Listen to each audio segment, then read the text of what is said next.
जी चलिए शुरू करते हैं। হ্যালো গাইস, আসসালামু আলাইকুম। আজকে সকালে উঠতে না উঠতেই দেখলাম আমরা গেমে আপডেট চলে আসছে, কিন্তু আপডেটের পরেই একটি নতুন সমস্যা দেখা গেল। সমস্যাটি হলো কাস্টমে আমরা পার্মানেন্টগুলো ফেলাতে পারতেছি না। কাস্টম খেলার আসল মজাই হলো গুলোর যদি না থাকে তাহলে কাস্টম খেলে কোনো মজা নেই। তাই তোমাদের কষ্টের কথা ভেবে আমি নিয়ে আসলাম তোমাদের সুবিধাজনক একটি ভিডিও, যা তোমরা দেখে বুঝে নেবে কিভাবে কাস্টমে গ্লোবাল পার্মানেন্ট রাখতে হয়।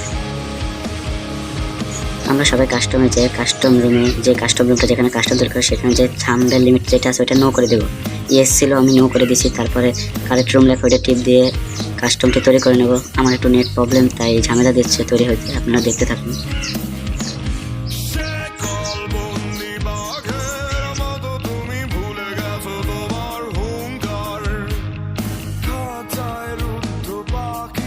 তা আমাদের কাস্টমটি তৈরি হয়ে গেছে। এখন আমরা কাস্টমে যে দেখবো আমাদের গ্লোবাল পার্মানেন্ট পড়ে নাকি পড়ে না।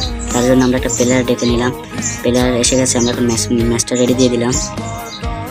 আমরা ম্যাচে চলে আসলাম। আমরা সর্বপ্রথম একটি গান কিনে নেব। গানের অপশন আসলে একটা গান কিনে নেব। এই গানের অপশন চলে আসছে, এখন একটা গান কিনে নেব। একটি গ্লোবালটা নিয়ে নিলাম।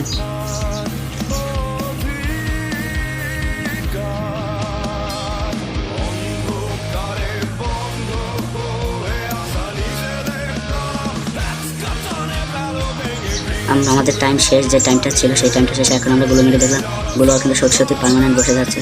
আশা করি সবার ভিডিওটি ভালো লাগছে। এভাবেই গ্লোবাল পার্মানেন্ট করতে হবে, সবাই শিখে রাখুন।